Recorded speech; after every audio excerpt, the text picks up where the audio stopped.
Hello दोस्तों। The बचत book में आपका फिर से स्वागत है। हमारी weekly series latest insurance news update जो हम लोग प्रोवाइड करते हैं। इस वीक हमारी जो जो सबसे बड़ी न्यूज़ है वो सबसे पहले जो लेके आई है, जो 55th पर जीएसटी काउंसिल की जो कल मीटिंग हुई है उसमें डिस्कशन होना था कि इंश्योरेंस का जो प्रीमियम पे जो जीएसटी इम्प्लीमेंट होता है 18%, उस पर डिडक्शन की बात चल रही है कि हो सकता है 0% या 15% या कोई और स्लैब या स्लैब में चेंज होगा या नहीं होगा। तो इस तरीके की चीज़ें डिस्कशन के लिए कल हमारी जीएसटी काउंसिल के डिस्कशन हुआ था। बट उसमें कोई फाइनल डिस्कशन नहीं निकल के आया है। फाइनल कोई डिसीजन नहीं लिया जा चुका है, बिकॉज राज्य स्टेट गवर्नमेंट अभी इस चीज़ पे नहीं रिलाइंग कर रहे हैं कि कौन हमारा जो रेवेन्यू का जो लॉस होगा 9% उनको जाता है, तो वो कौन बियर करेगा और किस तरीके से चीज़ें काम करेगी, क्योंकि रेवेन्यू लॉस है और थाउजेंड्स ऑफ करोड़ का बैठता है ये जाके।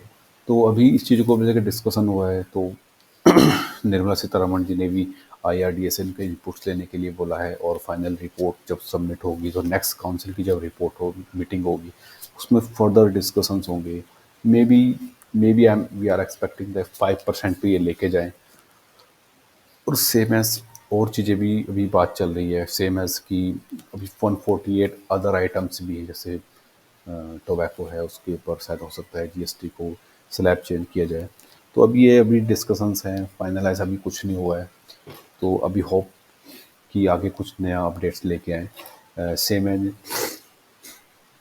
सेकेंड न्यूज़ हमारी है इंश्योरेंस पे में फाइनलाइज एक हेल्दी ग्रोथ 25% की एनुअल ग्रोथ के वो हम लेके जा रहे हैं। और इसमें सबसे बड़ा जो बेनिफिट जो इम्पोर्टेंट रोल प्ले कर रहे हैं कि वो है बीमा पे, फिनसेल, मुद्राश्री और इंश्योरफिन जैसे जो प्लेयर आ रहे हैं, जो नए नए प्लेयर आ रहे हैं मार्केट में। ये एक्चुअली काम कैसे करते हैं? ये ऐसे काम करते हैं कि ये ईएमआई में आपको एक कस्टमर को ईएमआई प्रोवाइड कर देते हैं इंश्योरेंस प्रीमियम में।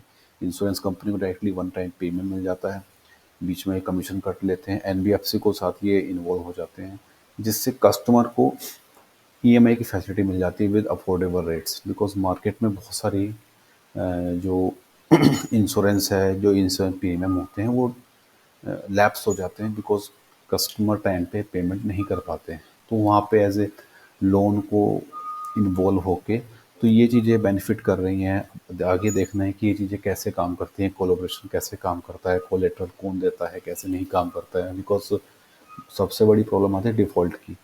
अब ये किस लेवल तक जाके काम कर सकते हैं, अब ये आगे फ्यूचर के, लेकिन ये साइन बहुत अच्छा है कि 25% की एनुअल ग्रोथ अगर ये देके जा रहे हैं तो इट्स गुड।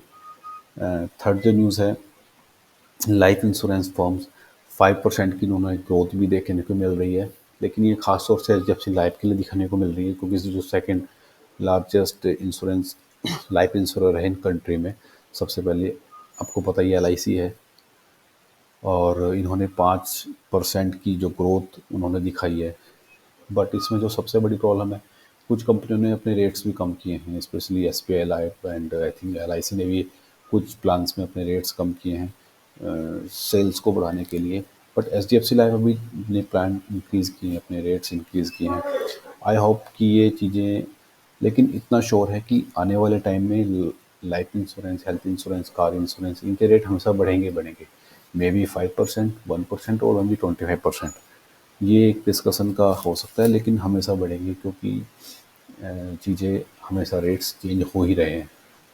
फोर्थ न्यूज़ हमारी है, तो बैंक का कैप्स है, उस पर ये इनका नेट प्रॉफिट पे, बैंक के नेट प्रॉफिट पे फ़र्क पड़ेगा 1 to 2%। वो फ़र्क कैसे पड़ेगा? क्योंकि लास्ट मंथ जो हमारी डिस्कशन हुई है, आईआरडीए अभी ट्राई कर रहा है कि जो बैंक के ऊपर ओवर डिपेंडेंसी है इंश्योरेंस कंपनी की, जो उनके पेरेंट बैंक हैं, फॉर एग्जांपल एचडीएफसी लाइफ की जो पेरेंट है एसबीआई है, एचडीएफसी लाइफ है, और कि H D F C bank है वो same as S B I life के एस बी आई बैंक है, ऐसे सी लोम्बार्ड के एस आई सी लोम्बार्ड है और बैंक है, sorry, N B P N B Met life है। तो ये सारी कंपनी पे ओवर डिपेंडेंसी है इनकी प्रीमियम बाई करने के लिए बैंक के ऊपर। तो आई आर डी अभी फोकस कर रहा है कि किसी भी तरीके से जो अभी 60 to 70% डिपेंडेंसी है, इसको कम करके लाइक 40 to 50% लेके जाए, कैपिंग लगा दी जाए। बट बैंक अभी इस चीज़ के लिए रेडी नहीं है, because bank premium insurance sell करके 14 से 15 हज़ार करोड़ रुपए एनुअल कमाते हैं। वो डेफिनेटली इम्पैक्ट होगा, उससे उनका नेट प्रॉफिट भी इम्पैक्ट होगा। अब आने वाले टाइम में देखना है कि आईआरडीएस में कुछ करता भी है या सिर्फ न्यूज़ बन के रह जाती है। अब ये एक बड़ा क्वेश्चन है। फिर तुम्हारी न्यूज़ है, सेम है जो अभी मेरी लास्ट बात हुई है कि बैंक्स कैसे इंश्योरेंस सेल करते हैं। अभी सेम एज इंडसइंड बैंक अभी किसी और के साथ, इंडसइंड डायरेक्टली डिस्कशन चल रही है रिलायंस निप्पॉन लाइफ इंश्योरेंस की कंपनी के साथ, जिससे इंडसइंड के सारे कस्टमर को पिच किया जाएगा रिलायंस निप्पो लाइफ के जो इंश्योरेंस प्रीमियम है। तो अब ये भी देखना है कि वो किस तरीके से काम करता है, इन दोनों की कोलैबोरेशन होती भी है नहीं होती है, किस तरीके से होती है। तो ये एक बड़ा स्ट्रॉन्ग मूव होगा। ऑब्वियसली है, रिलायंस निप्पो का भी मार्केट शेयर बहुत कम है, इंडसइंड एक बड़ा बैंक है इंडिया में। तो अगर इनकी कोलैबोरेशन होती है तो definitely it will boost the business. And क्योंकि अभी न्यूज़ आई है, अभी कुछ फाइनल नेगोशिएशन होती हैं, महीने 2 महीने 4 महीने में शायद फाइनलाइज डील हो जाए, उसके बाद इम्प्लीमेंटेशन, ये सारी चीज़ों में टाइम लगता है। बट ये अभी की जो लेटेस्ट न्यूज़ है ये आपको बता दी है मैंने। और कैग ने एक लेटेस्ट अभी रिपोर्ट फाइनलाइज की है कि ओरिएंटल इंश्योरेंस कंपनी को 194 करोड़ का लॉस हुआ है। और ये एक्चुअली लॉस जो लॉस हुआ था ये है फसल बीमा योजना जो गवर्नमेंट ने लॉन्च की थी कोविड के टाइम पे, या उसके पहले थोड़ा सा, ये उस टाइम पे कैग ने ये 194 करोड़ का लॉस दिखाया है अभी। अब ये कहाँ से आया है, किस तरीके से आया, अभी इसकी डिटेल कुछ नहीं आई है। एसबीआई कार्ड का भी लॉस दिखाया है, 19 करोड़ का दिखाया है, और क्रेडिट चेक नहीं उन्होंने किया था जैसे। यूटीआई इंफ्रास्ट्रक्चर का भी लॉस दिखाया है, पैन कार्ड की प्रिंटिंग की वजह से जो लॉसेज हैं। और इस तरीके की चीज़ें एक्चुअली कैग एक्चुअली क्या करता है कि हर, आपको पता ही है कि ऑडिट करता है हर साल 2 साल, लेकिन वो कैग की रिपोर्ट है बहुत लेट भी आती हैं।